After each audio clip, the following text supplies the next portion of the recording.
Hoy, Jepoy! Bakit?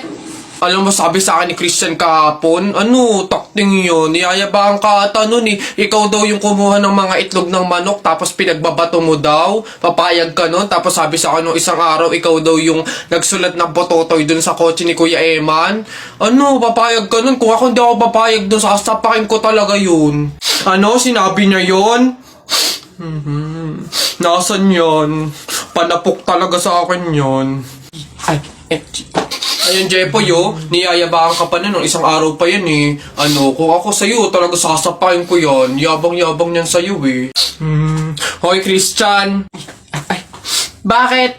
Ano yung pinagsasabi mo, ha? Isang itlog lang naman yung kinuha ko, ha? Tapos yung pototoy dun sa kotse ni Kuya Eman, inutos mo lang naman sa akin yun, ha? Yung yabang mo, ano yung pinagsasabi mo dyan? Ikaw nga umihi ka nga nang naglalakad eh. Tapos pinagbabato mo yung mga bubong dun eh. Yabang neto. Di ko naman sinabi yun. Sinungaling, kakaila ka pa. Sabi mo sa akin nung isang araw, ang asim-asim ni Jepoy, hindi pa nga naliligo, sabi mo. Dahilan-dahilan ka pa dyan, panapok na lang. Hindi ko naman talaga sinabi yun. Ba't ayayabang nyo, porque dalawa kayo? Hindi ko naman talaga sinabi yun. Ang yayabang nyo, susumbong ko kayo. Tagal naman bumangon. Hoy! Jepoy! Bumangon-bangon ka na dyan, ha? Kapag ikaw tinanghali, tatamaan ka talaga. Nay, ano ba naman yan, Nay? Gusto ko pa matulog. Ba yan O ayan, Jepoy, ha? Andito na sa bag mo yung mga baon mo. Opo, Nay. Jepoy, sinasabi ko sa'yo, mag-aral ka, ha? Huwag kang puro bulakbol. Sinasabi ko sa'yo. Okay po, Nay. Alis na po ako.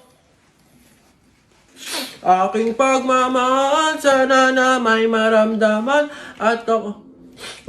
yun dadaan na naman sa school namin yung mga taga-public school, ano naman, inyo ba to? Daanan nyo ba to, yabang neto, bulok naman pagdating sa flip-top.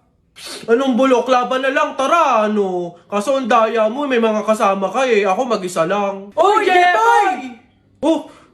Tikyo! Tep-tep!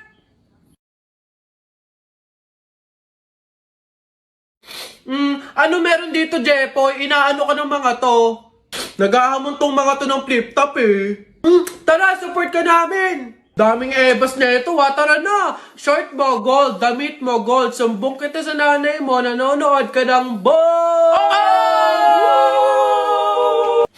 para yun lang eto. Nanay at tatay mo, pangit. Kaya ikaw mukhang kalamay. Kung gusto mo maging pangit, huwag mo kami idamay.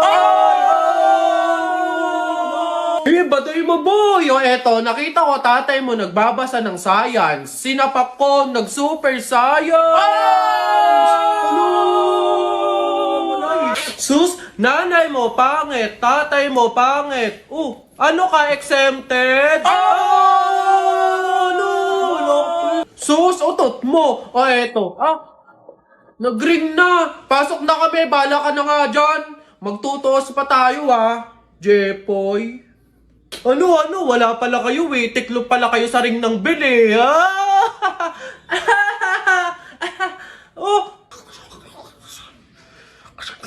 Nay! Jepoy! Nay! Hindi ka pa pumapasok? Patay! Ayan yung taya ko, ano yung sa'yo? Ayan yung taya ko, game, 1, 2, 3. Dala mo, wala ka na, wala ka pala, malupit. Hoy, ba't ba ang iingay nyo dyan? Alam mo, nagpi-flip-top kami dito, may ingay-ingay nyo dyan Hindi na nga namin marinig yung mga sinasabi namin. Bakit? Inyo ba tong kalye? May pangalan nyo, ha? Wala naman kayong alam, puro pogs lang naman alam nyo. Wala kasi kayong alam. Nagpo-pogs kami kasi sawa na kami sa flip-top na yan. Sige, laban na lang tayo ng flip-top, Para malaman, para magkaalaman kung talaga nagpi-flip-top kayo dati, Sige, kami pa tinakot mo, kami unang banat. Nakita ko, kuya mo, bumibili ng Colgate, sinapak ko, talsik sa gate! Yun na yun, Wapek, o eto. Paano mo nalaman? Pet mo may gulaman! Ano? Kayo nga, papangit ng inyo. Laos na yung mga yan o eto. Inutusan ko kayo bumili kahapon ng Choco Mucho. Pag uwi nyo, sinapa kayo ng 3 macho! Wala! Ayan, announcement po, announcement! Ano ba yun? Ayan, magkakaroon po tayo ngayon sa ating barangay court ng libreng tule, kaya inaanyayahan po namin yung mga bata dyan na hindi pa tuli na magtungo po sa ating court upang matulian na. Ayun pa, yung mga yun. Sunduin nyo na po. Ayun! Tara na! O basta mga pare, ganito ang plano ha. Kapag andun na tayo sa mga inasal, isang PM1 na only rice lang yung o-orderin natin. Isa lang ha. Tapos PM2 na hindi naman only rice. Makakatipid na tayo nun guys kasi doon sa order na only rice tayo, hihingi ng mga kanin. G? Okay? G. Oh, good day mga sir. Excuse me, order kami no? PM1 isa na only rice, tapos PM2 na hindi naman only rice, 3. Hoy kayo. Sinong maloloko nyo ha? Wala na kayong maloloko dito. Alam na namin yung mga strategy nyo. Since mahal yung only rice, isang only rice lang yung o-orderin nyo. Tapos yung iba, mga mumurahin na. Ngayon, pag naubos yung kanin, tsaka nyo pupuntiryahin yung isang only rice lang na order nyo. Bubulos kayo ng bubulos, iisa lang naman yung in-order nyo only rice. Sinong maloloko nyo? Hindi. Simula ngayong araw na to, hindi na mangyayari yung ginagawa nyong ganyan. Kung sino lang yung umorder ng only rice, siya lang yung kakain ng madaming kanin. Ay, bawal ba yun? Oo, bawal na nga. Ngayon, kaya wag na kayong magtangkang magdaya-daya dyan mga abutan ng kanin nyo na yan dahil pababantayan ko kayo. Pasok! Kala nyo tignan natin ngayon. Hoy guys, wala na tayong kanin. Hindi tayo lahat pwedeng humingi ng kanin kasi isang only rice lang naman yung order natin. May nagbabantay pa. Hoy, nakikita at naririnig ko kayo ha? Tigil-tigilin nyo yung bulungan nyo at pandadaya nyo. Sabi ko sa inyo, kung sino lang yung umorder ng only rice, siya lang yung kakain ng madaming kanin ha? Uy girl, galing akong canteen. Yung available na food, burger, fries, milk tea, tsaka spaghetti. Tara, bili na tayo. Ay, tara. Girl, ikaw, tara. Sabay-sabay na tayo bumili. Mamaya na siguro ko. Oo na kayo. Ang dami ko pa kasing ginagawa dito eh. Alam mo naman yung mga prof natin. Ang daming pinapagawa. Sige. Sure ka. Go lang. Ingat. Sunod ka.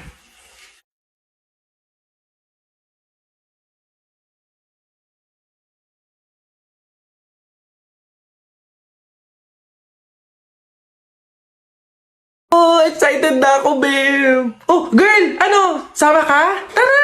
Buong section natin is pupunta sa mall later after class. Let's G? Mukhang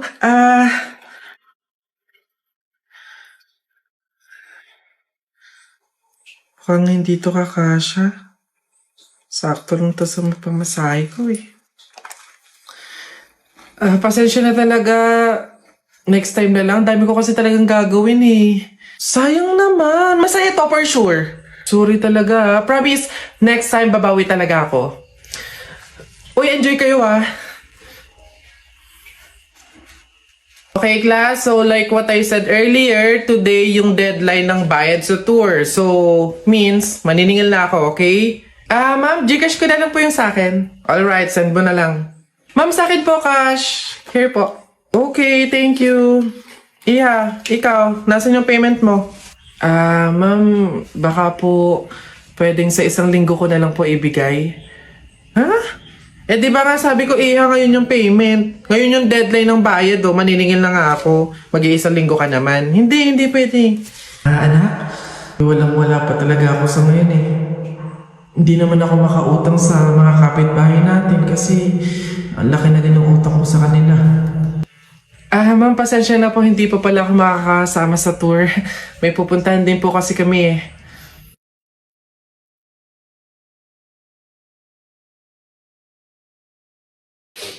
Nay, penge yung pambili. Ay naku, tumigil-tigil ka nga dyan. Magpapasko na, ang dami kong ginagawa, oh. Tignan mo yung itsura ng nanay mo, wala nang ganda. Damot, edi wag. Oh, aba, laki na ng inaanak ko, ha. O, ito pamasko ni Ninong. Ah, thank you po. Oo nga, gwapo-gwapo pa, Diyos ko. O, ito naman yung kay Ninan. Thank you din po. Anak, magkano nga pala uli yung napamaskuhan mo? Dali, akin na muna. Tatago muna ni nanay para safe, para hindi mawala, ganon. Akin na muna, dali. Sige na nga, balik mo din ah.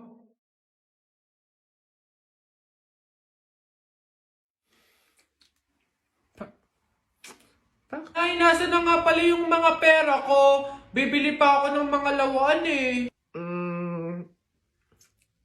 Ayan, sige, puro ka gastos, ha? Nay, pera ko naman yon. Ah, ganon. Eh kung singilin ko kaya simula nung pinanganak ka hanggang ngayon, mas malaki pa nga yung naggastos ko eh. Ah, sige na, pupunta ka sa mga kumari ko. Ba't mo ginastos? Carly working on a Grammy, meanwhile, pussy popping with your man in Miami. Material girl! Chanel's and pearls, that's the trick that it takes to keep the girls. Uy, pre! Oh, ano na naman? Eto na nga, pre, ikikwento ko. Naniniwala ka ba sa mga pamahiin? Ba hindi ako papaloko sa mga ganyan, mga pang-uto-uto lang yung mga pamahiin na yan. Ay nako, pre, ngayon, kailangan mo nang maniwala. Bakit naman? Anong mangyayari kung hindi ako sumunod sa pamahiin na yan? Ay nako, pre, hindi mo na iitanong. Nung hindi ako sumunod dun sa pamahiin na yun, may nangyari sa aking masama. Ay, oh? Ano yun? Ano nangyari? Hindi ko kasi sinunod yung pamahiin na kapag nakabasag ka ng pinggan, wag na wag kang lilingon kasi tsak na may mangyayari sa yung masama. Na-experience ko, may nangyari talaga sa akin. Bawal lang talaga sabihin eh. Kaya, mas mabuting sundin mo na lang. Ayan, daya naman. Ba't hindi pwedeng sabihin? Pero sige, ano yung pamahiin? Pag nakabasag ako ng pinggan, wag akong titingin sa likod kasi may mangyayari sa aking masama. Sige, noted. Susundin ko yung pamahiin na yan. Nay, anong ulam? Ay, nabasag ko yung pinggan. Huwag titingin sa likod, pamahiin yun. Masama yun, may mangyayari sa yung masama. Huwag kang titingin. Teka lang. Paano kung inuuto lang ako nun? Paano kung hindi naman totoo yung mga pamahiin na yan? Diyos ko po, di ako papaniwala sa mga ganyan. Ay! Ano ka? Sorry po! Ikaw na bata ka, humanda ka talaga sa akin. Kasal ko pa yan, tapos binasag mo lang? Ha? Pasok! Garote talaga yung aabutin mo sa akin! Pasok! Magtanda ka ngayong bata ka! Kaya pala bawal lumingon. May mangyayaring ang masama. Maglalayas ako, sakit-sakit ang palo nyo. Hoy, Jepoy, tara laro tayo baril-barilan, ano? Dali na! Eto akin, eto sa'yo. Ayaw mo tingnan natin kung hindi mo pa ako papansinin kapag binanatan na kita ng mga flip-top ko. Nakita ko nanay mo pumunta sa Cubao, walang pamasahe, nag-shortcut sa puwet ng Kalabaw! Woo! Oh, ayaw mo pa rin talaga mamansin ha? Oh, nakita ko kuya mo pumunta sa pier, ini-sniper ko, laglag diaper! Woo! Ano? Ano ba yan? Ba't ba ayaw mo pa rin ako pansinin? Puro ka cellphone dyan eh. Ito. Tingnan natin talaga. Last na talaga to.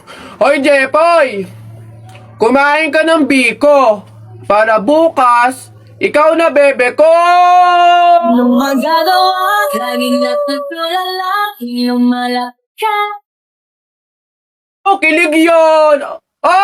Napipiko na ako sa'yo ayaw mo mansin Aray! Ano ba kasi ginagawa mo dyan? Puro ka cellphone dyan eh.